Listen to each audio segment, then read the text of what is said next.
para el cerebro se sintetizan en el hígado, pero ustedes ya van a ver que el hígado no tiene las enzimas necesarias para utilizarla como combustible propio. Por eso es que se lo utiliza, o sea, quien lo utiliza es el cerebro y el corazón.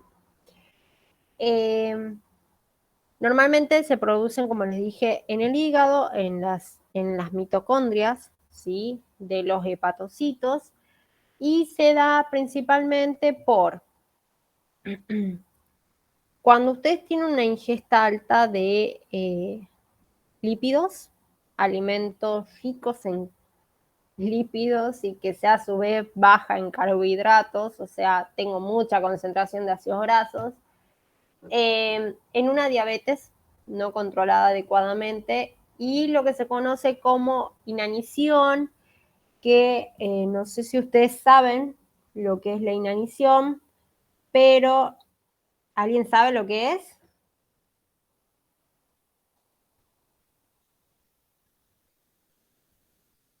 ¿Qué es inanición? Bueno, la inanición es una extrema debilidad física y se debe justamente por la falta de alimento. En esas condiciones es cuando se producen los cuerpos cetónicos. No sé si a ustedes les ha pasado, pero las personas, por ejemplo, como lo dice ahí, las personas que tienen diabetes, que no es controlada, presten atención a esas personas, aclaro porque es muy fácil darse cuenta que está generando cuerpos cetónicos, como por el olor. Cuando ustedes generan cuerpos cetónicos, el olor del cuerpo es olor a cebolla. Y no es menor lo que les digo, porque normalmente ustedes fíjense en que cuando una persona que es diabético, tiene diabetes tipo 2, que son los que normalmente no se cuidan, o bien los que son diabetes tipo 1, insulinodependientes, que normalmente ellos sí se cuidan, pero cuando llegan a un pico de estrés, normalmente desencadenan tienen una diabetes incontrolada. Si ustedes están cerca de esa persona, naturalmente es el olor a cebolla, pero quiero aclarar que no es un olor a cebolla como de transpiración, es un olor a cebolla fuerte, distinta, ¿sí? Pero sí, o sea, es como que es percibida. Bueno, eso indica que está utilizando las últimas condiciones o lo último que tiene el organismo para generar energía. ¿Y qué es lo que prioriza? Fíjense, prioriza el cerebro y prioriza el corazón. El organismo, por eso se lo considera que esta formación de cuerpos cetónicos están en consideración en una zona de ya mala en el organismo, por un simple hecho que obviamente el organismo lo que menos quiere es que se genere un paro cardíaco y tampoco que llegue a generarse una muerte cerebral. Entonces, por eso fíjense que los cuerpos cetónicos nada más alimentan esos dos órganos, los cuales son esenciales para vivir. ¿Sí? Ustedes saben que uno se considera vivo cuando solamente tenés activo, mejor dicho, circundante el corazón.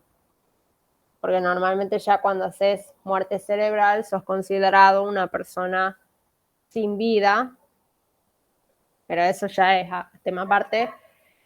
Pero entonces, quiero que empiecen a ver hacia qué lado el organismo empieza con el desgaste, ¿sí? Volviendo un poco más a lo que nos lleva al estudio, entonces los cuerpos cetónicos se generan en una vía que se conoce como cetogénesis y es justamente la vía en la cual los ácidos grasos se descomponen para generar estos cuerpos cetónicos. Principalmente, y observen acá, yo si bien les hice una pequeña introducción, lo que sucede es lo siguiente. Los ácidos grasos, ¿sí? Ya vimos que se degradan por un proceso llamado beta-oxidación para generar acetilcoenzima A. El principal destino de esa acetilcoenzima A es ir hacia la vía del ciclo de Krebs o ciclo del ácido tricarboxílico o ciclo del ácido cítrico. Pero cuando está desmedido, ¿sí? Digamos, esa producción de acetilcoenzima A generador de energía, te puede dar directamente un desdoblamiento por cualquiera de los casos mencionados y generar la formación de estos cuerpos cetónicos, ¿sí? Que luego van a viajar y van a servir como combustible principalmente para el corazón, el cerebro, también para el músculo esquelético y el riñón, ¿sí? Entonces, fíjense que esto se produce por un desdoblamiento de la acetilcoenzima A, que en vez de ir hacia su destino principal, genera estos cuerpos cetónicos. ¿Y por qué? Porque el organismo normalmente está en un proceso de colapso. Cuando uno habla de proceso de colapso, no quiere decir que está en un proceso de muerte, ¿no? Porque, por ejemplo, las dietas que son cetónicas o los ayunos prolongados llevan a la producción de cuerpos cetónicos, pero no significa que la persona se esté muriendo, sino que es un límite y es un punto en el cual no está bueno llegar. La formación de los cuerpos cetónicos tiene la característica tiene exactamente 4 pasos en el cual, fíjense, en primera instancia se produce lo que se conoce como la condensación, ¿sí?, de 2-acetilcoenzima A. Las 2-acetilcoenzima A por medio de una tiolasa forman lo que se conoce como acetoacetilcoenzima A. La acetoacetilcoenzima A, luego, por un proceso de condensación generado por la enzima sintasa, la HMG coenzima A sintasa, que la vamos a ver que también está presente en el colesterol, genera la beta-hidroxi-beta-metilglutarilcoenzima A. Esta enzima, por medio de una liasa, libera una acetilcoenzima A y genera a su vez un derivado que es el acetato. Este acetato puede tener 2 vías, que se descarboxila y forma la acetona, que es el olor a cebolla que yo les digo, o bien que el acetato, ¿sí?, se reduzca, ¿sí?, tenga poder reductor y genere el hidroxibutirato. ¿Cuál es la finalidad entonces? Generar a partir de acetilcoenzima A 2 compuestos cetónicos. Este es el típico, el que lo podemos, digamos, oler, y este no, ¿sí? Lo que sucede en estos casos, y ya vamos a ver, es qué es lo negativo de generar cuerpos cetónicos. Si bien uno los utiliza como combustible, dijimos principalmente en el cerebro y en el músculo, y esto se da porque yo les dije, los hepatocitos, que son las células del hígado, las mitocondrias, generan los cuerpos cetónicos, pero las mitocondrias no tienen esta enzima que es la beta-cetoacilcoenzima transferasa.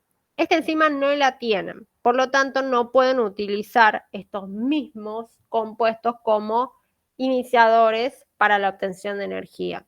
¿Quiénes los tienen? El cerebro y el músculo. Entonces, el beta-hidroxibutirato que se generó producto de la condensación de 2-acetilcoenzima A, que fíjense en que una sí se recupera, luego lleva a un estadio de acetoacetato, que es un poco volver, esta etapa es reversible. La que es irreversible es la producción de acetona.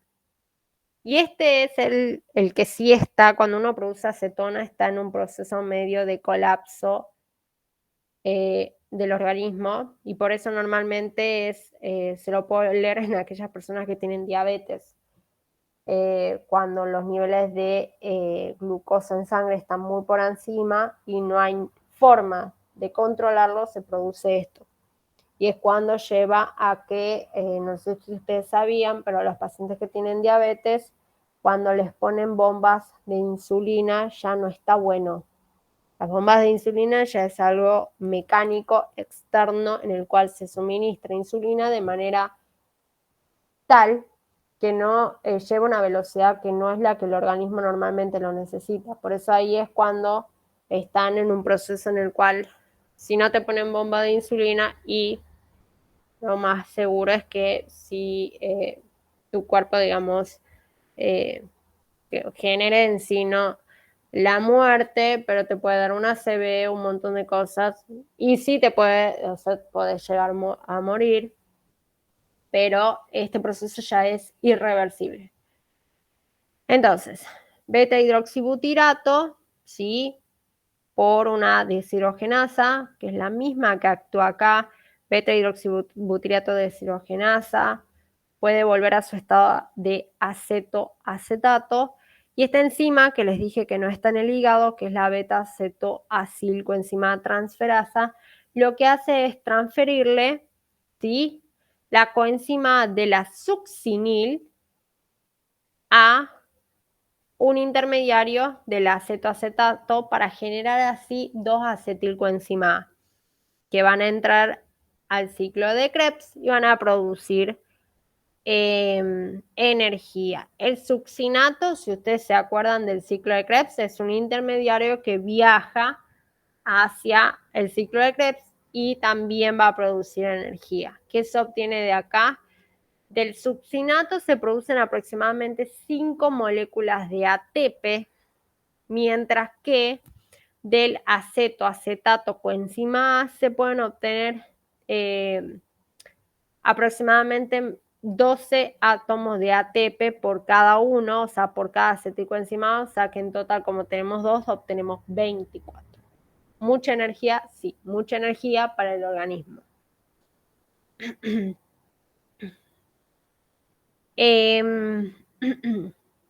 ¿Cómo se regula la oxidación de los ácidos grasos y la formación de cuerpos cetónicos?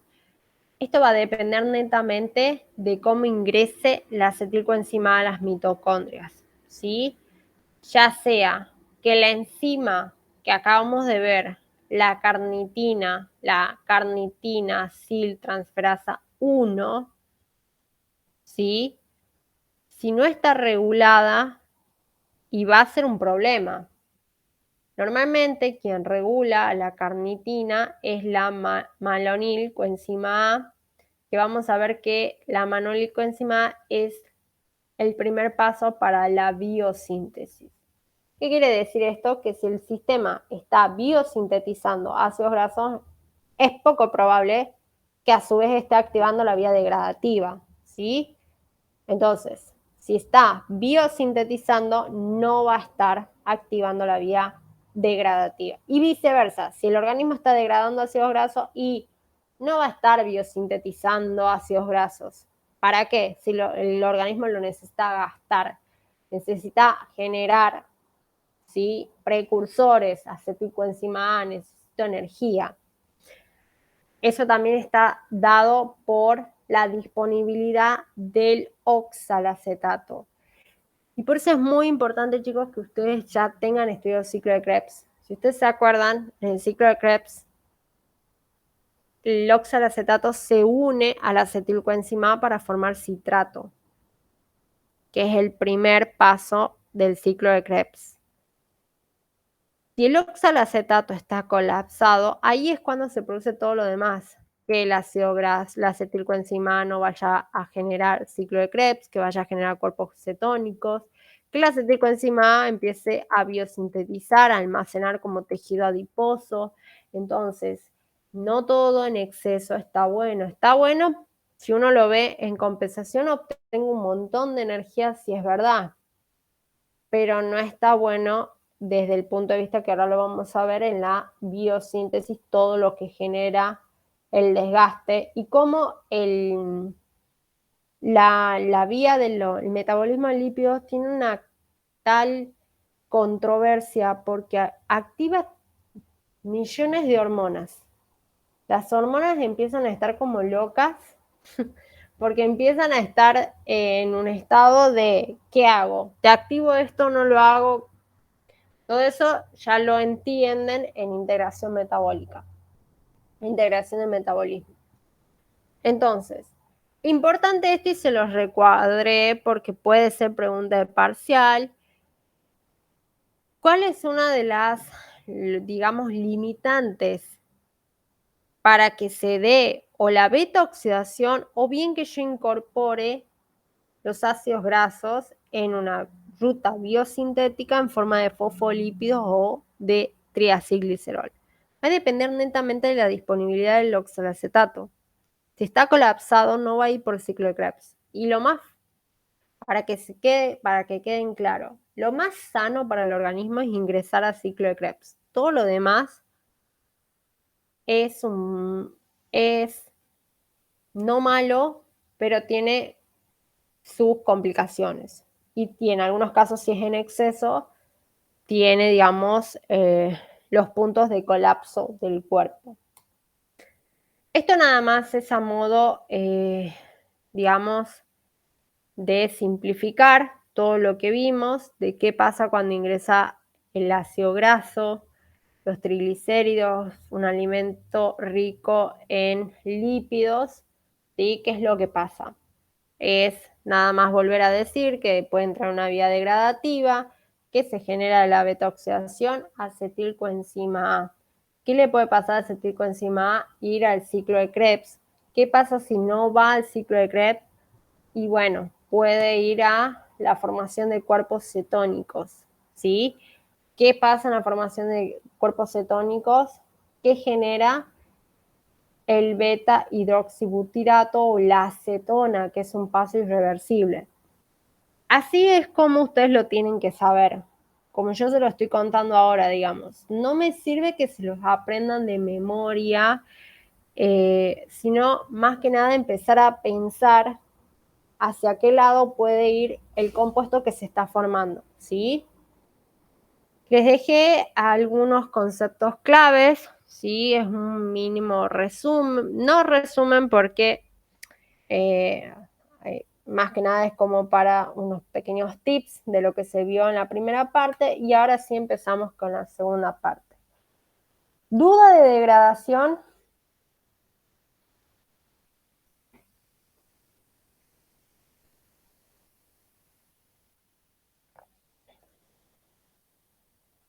Bien, creo que sí.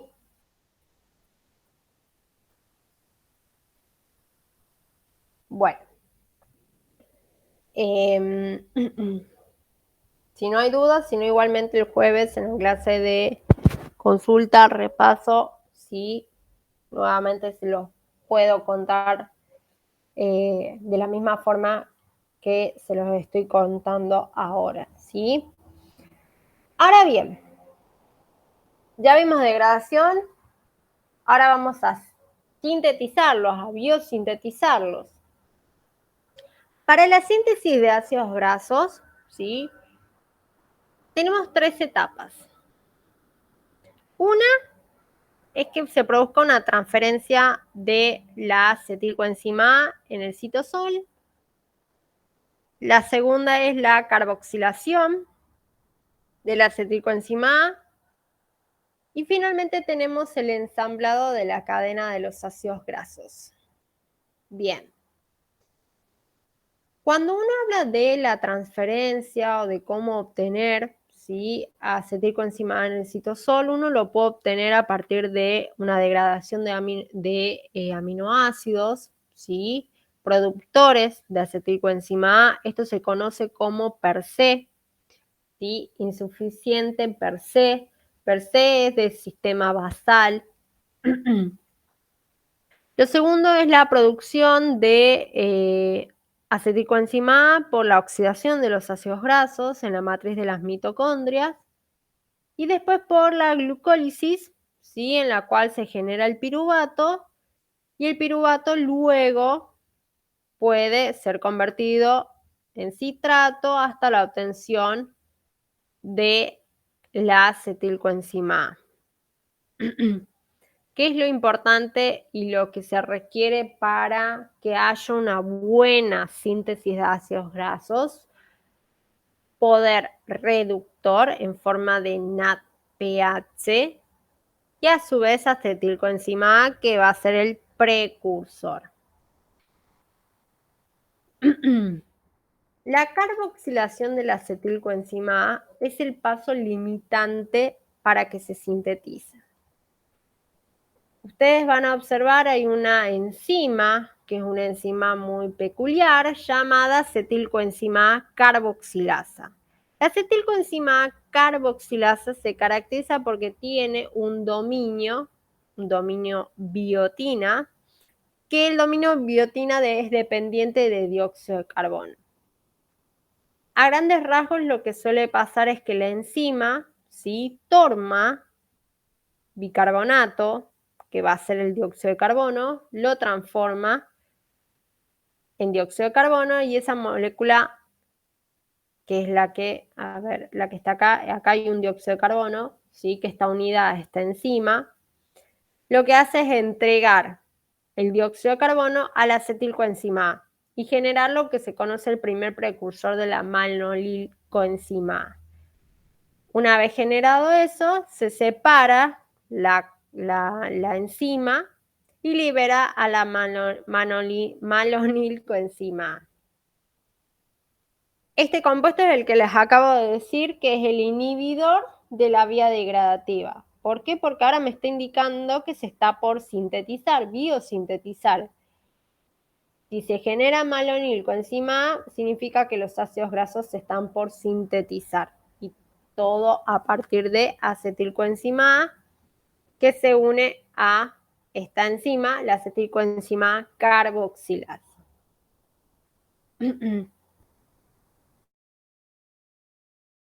Eso no es nada, lo que les acabo de comentar en pocas palabras, o sea que si yo lo tengo desde la percepción de la imagen, ¿sí?, la enzima que está formada por un dominio biotina, y esta es mi enzima, formada por el dominio biotina, se une a su segmento de biotina, dióxido de carbono, porque es dependiente del dióxido de carbono. Hay un gasto energético, le entrega ese grupo dióxido de carbono de la biotina a la acetilcoenzima A y genera la malonil. Esa enzima luego se restituye. En esta imagen lo que sucede es que hay una traslocación. La traslocación genera que de una porción la biotina se una al dióxido de carbono. Se genere una modificación conformacional con una consiguiente traslocación y ubica de esa forma el dióxido de carbono para que esté del lado de la transcarboxilación y la acetilcoenzima A se pueda unir y así genere la malonilcoenzima A. Eso es a modo tridimensional. Explicado aquí, ¿sí?, cómo se sintetiza la malonil. Y esto es muy importante porque a partir de ello empieza lo que es el ensamblado de la cadena de los ácidos grasos. No se asusten porque esta enzima, que es un complejo multienzimático, está formada por muchísimas subdivisiones. Este es el ácido graso sintasa. Tiene lugar en el citosol, tiene un poder reductor que es aportado por el NAT, ¿sí?, el NAT-fosfato, genera intermediarios y se produce en la misma enzima la elongación, o sea, van a ver cómo de a poco se van uniendo los carbonos para generar los distintos ácidos grasos. Una vez que se ha generado, la enzima todavía lo retiene. Es como que la enzima sabe que va a sintetizar el ácido palmítico. El ácido palmítico es carbono 16. Hasta que no se unan los 16 átomos de carbono, no la va a liberar. Y van a ver lo siguiente. Este es la famosa ácido graso sintasa. Es una enzima, les dije, multimérica. Está formada por muchísimas subunidades y cada subunidad tiene una característica en particular. Está formada, por ejemplo, vamos a hablar por el dominio transferasa, que es el dominio MT, ¿sí? El dominio MT es el dominio transferasa. Después tenemos la beta-ceto-ACP sintasa, que es la KS, ¿sí? Que contiene residuos de cisteína. Tenemos una porción reductasa, una deshidratasa. Dependiendo qué va a pasar en el ciclo, es justamente en qué porción se va a ubicar a medida que va avanzando. Y observen esto. El primer paso es la enzima ácido graso sintasa, que no tiene nada, ¿sí? Cuando se une a ella una acetilcoenzima A, lo hace en la subunidad KS. Que la unidad KS es la sintasa. Sintasa, recuerden, y eso no se van a olvidar de mí, la subunidad KS viene de sintasa porque es la primera en poder sintetizar. Sintasa es de síntesis. Entonces, la acetilcoenzima A se une a la enzima en la subunidad KS, que es la subunidad sintasa, y luego viene, ¿sí?, una subunidad que es la que acabamos de ver, que es la malonilcoenzima A, que es la que se acaba de sintetizar acá por medio de la acetilcoenzima A carboxilasa. Entonces, la malonilcoenzima A se va a unir en la subunidad, que es la subunidad aceptora de grupos acilo, que es la ACP, que es la central. La subunidad aceptora de acilo recibe a la malonilcoenzima A, pero en la subunidad KS, que es la de síntesis, hay una acetilcoenzima A. Acetil, la parte de la porción coenzima A ya se fue, ¿sí? Fue liberada. ¿Qué es lo que sucede ahora? Se produce una condensación, o sea, este grupo acetil se va a unir al grupo malonil, ¿sí? Por eso es condensación y se produce una descarboxilación. Se condensa. Eso genera un beta-ceto-butiril, ¿sí? ACP de la enzima, que luego con poder reductor, ¿sí?, se va a, obviamente, reducir y va a generar este compuesto que es el hidroxibutiril ACP, ¿sí? O sea, voy desde un grupo ceto a un alcohol. Una vez que se ha condensado, se ha reducido, se produce una deshidratación. ¿Sí? Una deshidratación, hay una pérdida de molécula de agua, genera un doble enlace. La deshidratación típica es eso, de un sitio adyacente a un alcohol, se elimina la porción oxidrilo con un hidrógeno adyacente y genera el doble enlace, que es lo que ustedes ven acá. Poder reductor, ¿sí?, nuevamente para reducir y generar un butiril. Una vez que se ha generado el butiril, ¿sí?, se vuelve ese complejo, es nuevamente, por así decirlo, se lo libera de la porción acilo a la porción sintasa. ¿Por qué? Porque la porción acilo tiene que recibir una nueva malonil. Por eso vuelve acá. Yo tengo que pasar del grupo acilo al grupo sintasa, lo que acabo de sintetizar, la butiril. ¿Por qué? Porque la porción central, la porción acil, recibe nada más que a malonil. Profesora, ¿qué tengo que saber de todo esto? Porque no lo entiendo. Saben que les cuento algo, cuando yo estudié química biológica, a mí me tomaron esto Me acuerdo que nos pedían que dibujemos las distintas subunidades de la enzima y cuáles eran las características. Por ahí ustedes, acá en el dibujo no se observan, pero si las estudian bien en profundidad, cada una de estas subunidades interviene. O sea, la subunidad que es reductora actúa en las reducciones. La subunidad que es de la condensación está en este paso, la subunidad que es de la deshidratación está en este. Entonces, nos pedían siempre que dibujemos y hagamos las subunidades y demás. No, yo no les voy a pedir eso. Sí me interesa es que volvamos acá. Necesito poder reductor. ¿Quién lo lleva a cabo? ¿Sí? La enzima, ácido graso sintasa. ¿Dónde se da? En el citosol. Involucra reacciones de condensación, reacciones de reducciones por el poder reductor. Sí les puedo preguntar la subunidad central, ¿acepta acetilcoenzima A? Y ustedes me tienen que decir, no, solamente malonil, ¿sí? O sea, son cosas a tener en cuenta, no les voy a pedir esto, pero sí lo mismo, si les digo la subunidad KS, ¿me acepta malonil? O, por ejemplo, o puede aceptar cualquier otro ácido graso. Ustedes ahí tienen que decir, malonil no, malonil coenzima A no, pero sí puede aceptar cualquier otro ácido graso que se está sintetizando, porque acá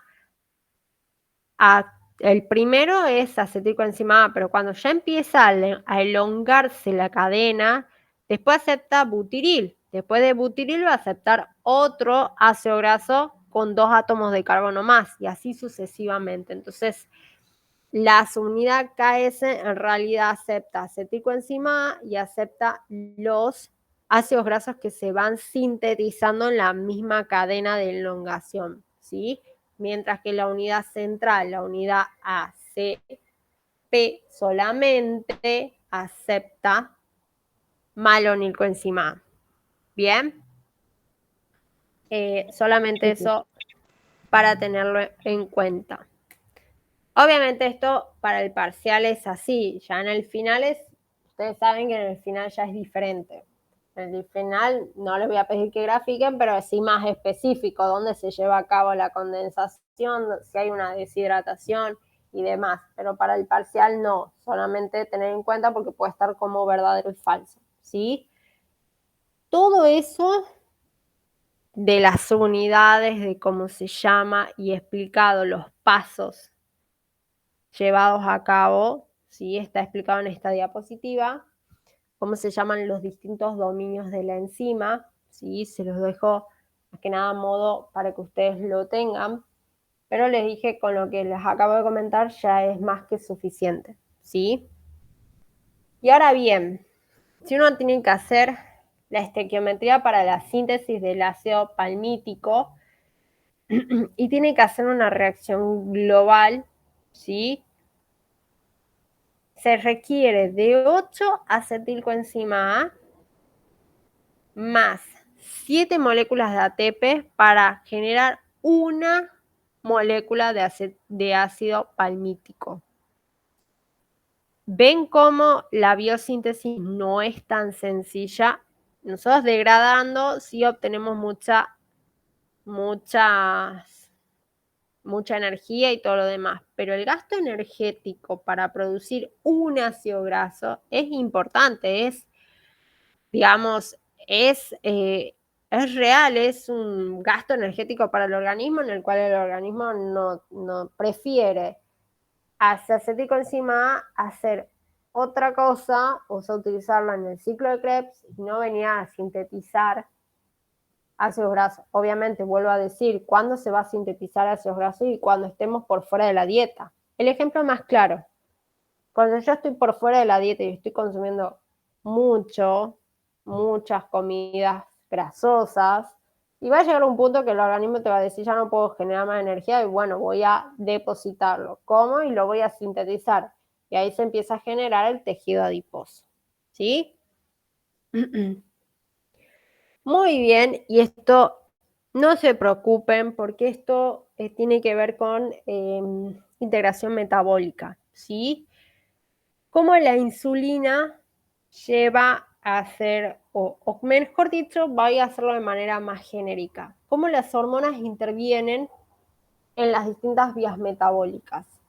Por ejemplo, la insulina, ¿sí? Lleva a la producción de acetilcoenzima A, que lleva así a que se produzca, ¿sí? Acetilcoenzima A para luego generar, por ejemplo, voy a decir,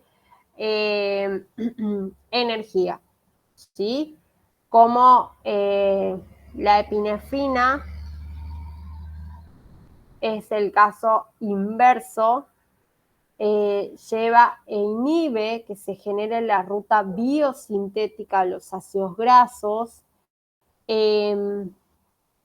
Esto no me quiero centrar tanto porque lo vamos a ver en interacción metabólica, vemos la mayoría de las hormonas, entonces lo van a ver de manera específica ahí. Entonces nada más, yo igualmente los escribí, pero esto se va a entender perfectamente cuando veamos integración metabólica, porque a su vez necesito que vean el receptor de la insulina. Pasa lo mismo acá, ¿sí? Es un poco más de la regulación hormonal, ¿sí? Cómo las hormonas intervienen y activan distintas vías, el AMPK, el PKA, ¿sí? O sea, la vía de las proteinquinasas. Todo esto lo vemos en integración metabólica, por eso lo paso, ¿sí? No se preocupen, lo vemos detallado en integración metabólica, al igual que esto, que es todo el nivel de regulación y cómo interfiere y cómo, vuelvo a decir, les tiene que quedar claro esto, en el metabolismo de lípidos, si el organismo está sintetizando, no va a inhibir, o sea, las vías regulatorias del tipo alostérico son negativas, son una retroalimentación negativa para una degradación. Si se está biosintetizando, no se va a estar activando la degradación. Entonces, y viceversa, si se está degradando, el organismo no va a llegar a un punto, no va a estar biosintetizando a la vez. Después de un momento, sí, llega un punto que el organismo dice, ya no puedo degradar más ácido graso, bueno, lo voy a almacenar. Pero no pueden estar en manera simultánea las dos vías activas. Por eso son regulaciones negativas, retroalimentación negativa, porque una inhibe a la otra. Quiero que les quede claro eso, porque ya con integración metabólica lo vemos bien en detalle con las hormonas. Y esto es más de lo mismo, la influencia hormonal, como está involucrado el glucagón, la insulina y demás. Eso queda para la clase que viene. Está acá, lo van a tener medio repetido porque en la integración lo puse, pero acá le queda bien con detalles si los quieren leer específicamente para triglicéridos, ácidos grasos y demás. Bien, la elongación de los ácidos grasos, o sea, que se produzca, por ejemplo, el ácido palmítico, el estiárico, el mirístico, cualquiera de los ácidos grasos, ¿sí? Para que se produzcan esos, se pueden dar o bien que se produzcan en el retículo endoplasmático liso o en la mitocondria. Si es en el retículo endoplasmático liso, ¿sí? Normalmente utilizan la malonilcoenzima A y reacciones muy similares a lo que es la biosíntesis, ¿sí? Que acabamos de ver. En la mitocondria usa acetilcoenzima A y reacciones que son recíprocas a la beta-oxidación.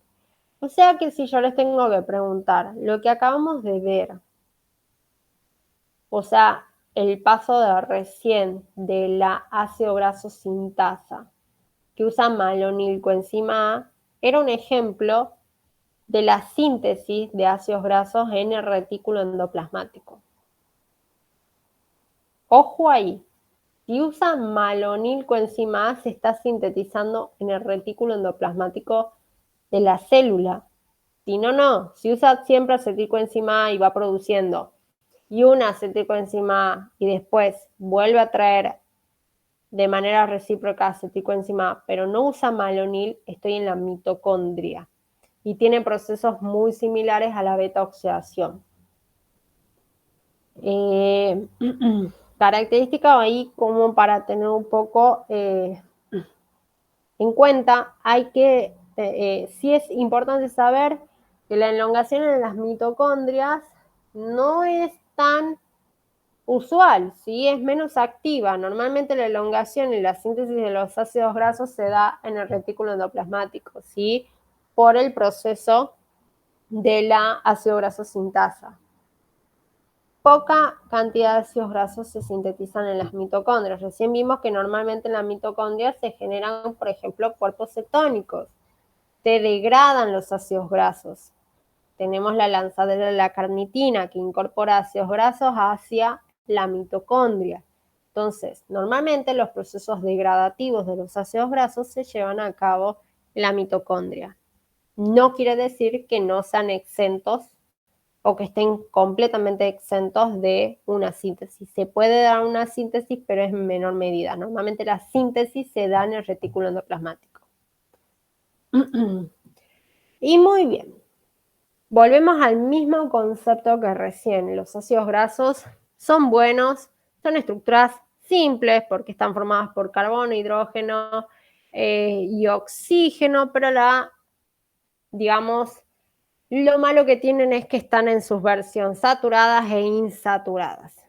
La versión insaturada siempre difiere de la otra porque necesito generar ese doble enlace.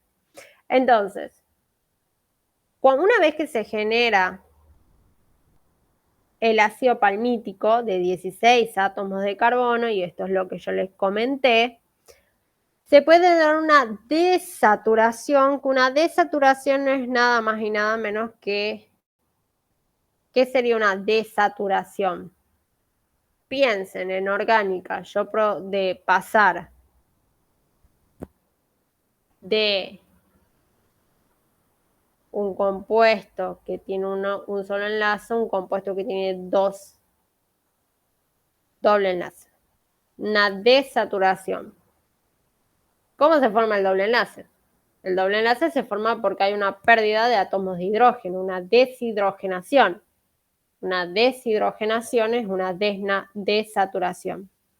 Acá hay una deshidrogenación, ¿sí? Para generar el palmitoleato, que tiene una insaturación en el carbono 9. Si yo sigo generando un alargamiento, porque el palmítico a el ácido esteárico tiene de 16 a 18 átomos de carbono, yo puedo generar, si hay un alargamiento o elongación, es lo mismo. Alargamiento es lo mismo que elongación. Puedo seguir hasta ácidos grasos de 24 átomos de carbono y subsiguientes, ¿no? O sea, seguimos. Pero si hay una deshidrogenación o desaturación, genero el oleato. El oleato es característico, que es el que les dije, que es un ácido graso insaturado, saludable, ¿sí? Que es producido por las plantas. Y no tan solo por las plantas, especialmente si yo tengo que producir el linoleato. Linoleato es el ácido graso saludable que se lo aporta a las semillas. Es lo que ustedes famosamente consumen cuando consumen semillas de lino, sésamo, chía. Yo consumo ácidos grasos saludables, son estos. Linoleato, oleato, ¿sí? Por eso están presentes en las plantas. Tiene que ver esto justamente porque normalmente las insaturaciones las tienen las células vegetales, no así las células animales. Por eso aclaro que se da en plantas, o mejor dicho, el esquema lo aclara, ¿sí? Acá esto es más que nada tener en cuenta, ¿sí? Que a partir de una insaturación puedo tener una segunda insaturación y así viceversa puedo obtener millones de ácidos grasos poliinsaturados típicos en, como les dije, en las plantas, en las semillas, ¿sí? Es lo que famoso, lo que ustedes incorporan, nosotros no lo podemos sintetizar, por eso lo incorporamos por medio de la dieta. Entonces, no son aminoácidos esenciales, pero son ácidos grasos saludables. Y finalmente, conceptos claves como base o como cierre de este tema. Sí que los voy a matar. Les dije que este tema es un poco intenso, ¿sí? Pero no me quiero terminar, o sea, no quiero cerrar con dejar de explicarles algo que es muy importante, que es el colesterol. Esto ya lo vimos, los distintos tipos de lípidos, los triacilglicerol, ¿sí? Son la familia más abundante. Triacilglicerol o triglicéridos es lo mismo. Son la familia más abundante de los lípidos y son los componentes de los lípidos de depósito, en lo que ustedes tienen en el tejido adiposo, ¿sí? Puede ser almacenado tanto en células vegetales como animales y su síntesis involucra a dos precursores, al acetilcoenzima A, que va a ser el precursor de la cadena hidrocarbonada, y el glicerol 3-fosfato, porque necesito generar la porción del glicerol propiamente dicho, ¿sí? Normalmente ustedes van a saber que, y esto es algo que ya lo vieron, los precursores de la síntesis para los triacilglicerol, el piruvato genera oxalacetato, que el oxalacetato puede llevar a la fosfoenolpiruvato. Si ustedes se acuerdan, estos son intermediarios de la glucólisis o del paso inverso, que es la gluconeogénesis. ¿Sí? La fosfoenolpiruvato, por una serie de muchas reacciones, lleva a la producción de la dihidroxiacetona fosfato. La dihidroxiacetona fosfato, junto con el glicerol 3-fosfato, forma el triacilglicerol o triglicérido. ¿Qué quiere decir eso? Que cuando ustedes incorporan mucha azúcar y el azúcar por la etapa gluconeogénesis, o sea, la etapa de almacenamiento de la glucosa, ya está en un estado excesiva, empieza a generar un intermediario de los triglicéridos. O sea que va de la mano el consumo alto en azúcar con respecto a los triglicéridos. ¿Sí? Los pasos de la síntesis, normalmente el glicerol 3-fosfato deshidrogenasa, ¿sí? Nosotros tenemos la dihidroxiacetona fosfato que se une al glicerol. Eso es para generar el esqueleto del triglicérido. Esto lleva a la producción del glicerol 3-fosfato. El glicerol 3-fosfato, luego, por una serie de reacciones que involucra a la acetilcoenzima A, un acilgrasocoenzima A, del cual va a formar parte de la cadena carbonada del triglicérido, y es unido a el glicerol 3-fosfato, lleva así a la obtención del ácido, por ejemplo, fosfatídico. ¿Qué tienen que saber de acá o no me queda muy en claro? ¿Sí? Es que acá intervienen enzimas que son las aciltransferasas.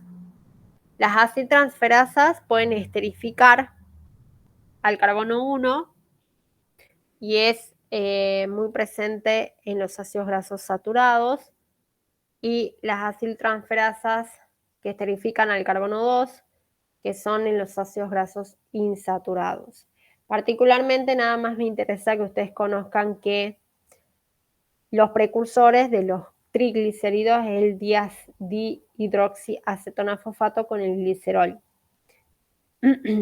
Eso me interesa en sí antes de, o sea, de la cascada. El ácido fosfatídico que se produjo, ¿sí?, después de la transferencia del grupo acilo se va a fosfatar, ¿sí?, y va a generar un diacilglicerol y el glicerol fosfolipídico. El diacilglicerol, luego por una aciltransferasa, genera el triglicérido.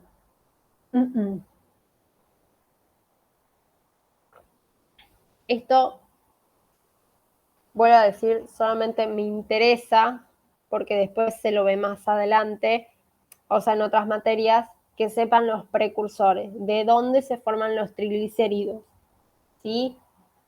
¿Quién es los dos compuestos más importantes? El dihidroxiacetona fosfato y el glicerol, que generan un intermedio que es el ácido fosfatídico.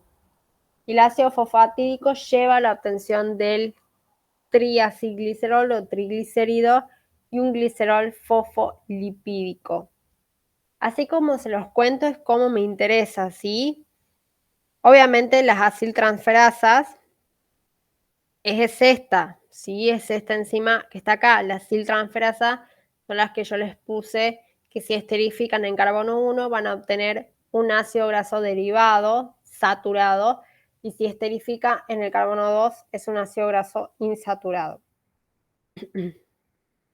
¿Cómo se regula la síntesis? Principalmente en el caso de pacientes con diabetes del tipo 2, ¿sí?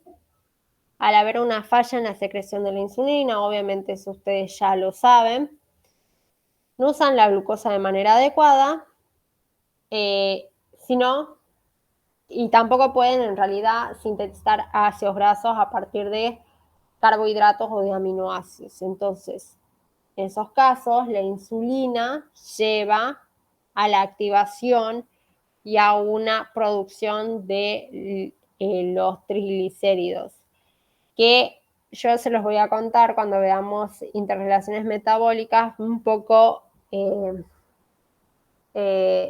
dos aspectos. Creo que ustedes, no me quiero ir tanto en tema porque no sé cuánto queda de la clase, pero ustedes no sé si saben que las personas que tienen diabetes del tipo 1 quedan 7 minutos. Las personas que tienen diabetes del tipo 1 normalmente son flaquitas, pero tienen pancita. Y las personas que son de diabetes tipo 2 son normalmente personas que tienen un grado de obesidad. Les dejo la pregunta de por qué la diferencia tiene que ver con esto. Se las respondo el día jueves, pero es una observación de por qué dos características,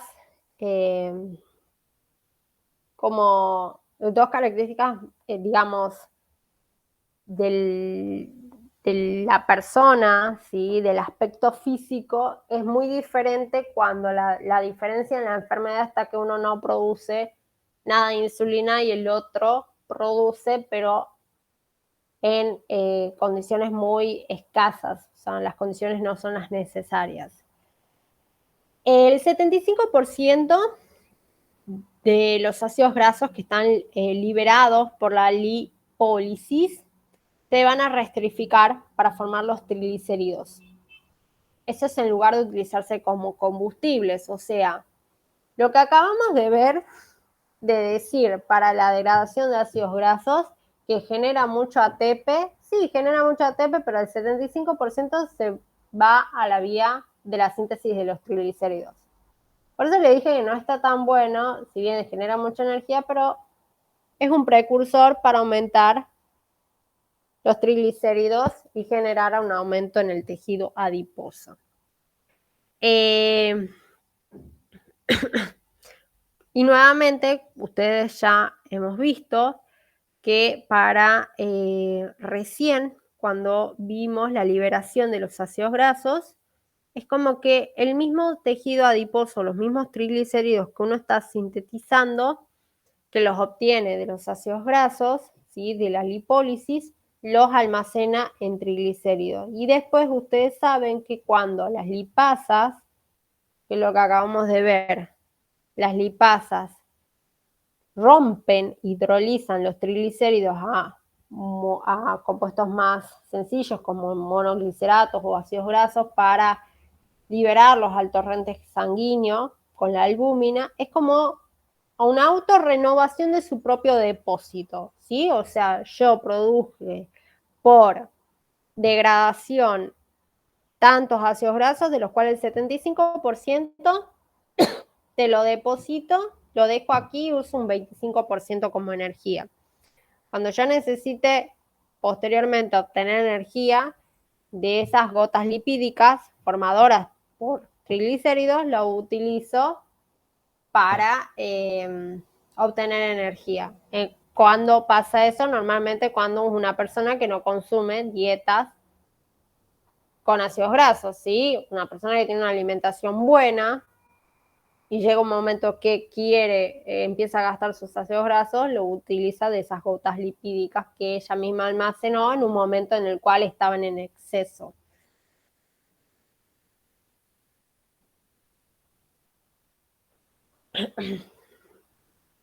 La glicerogénesis es nada más que un proceso que lleva justamente a la obtención de los triglicéridos.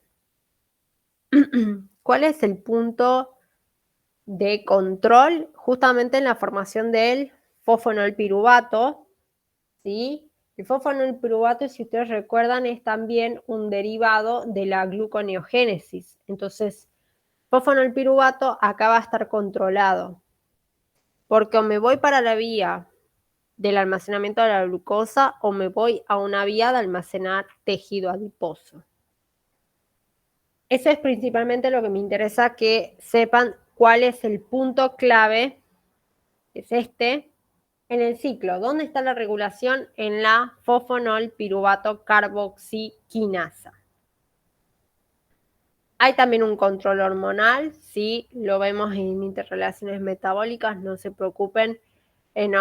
Por eso es la cortisona, ¿sí? Los glucocorticoides. No sé si ustedes saben, pero por ejemplo, cuando ustedes consumen corticoides, ¿sí? Pueden llevar cuando son de consumo abundante de corticoides, los corticoides llevan a la diabetes tipo 1. ¿Sí? La diabetes tipo 1 a vos ya está demostrado que es de manera hereditaria o bien por un alto consumo de corticoides que llevan a que tus células beta pancreáticas no sinteticen insulina. Entonces, por eso la cortisona es muy importante en los triglicéridos. Sí. Profe, queda un minuto, ¿nos volvemos a conectar después? De acá quedan 20 diapositivas. Por ende, no sé cómo ustedes están en cuanto a cabeza.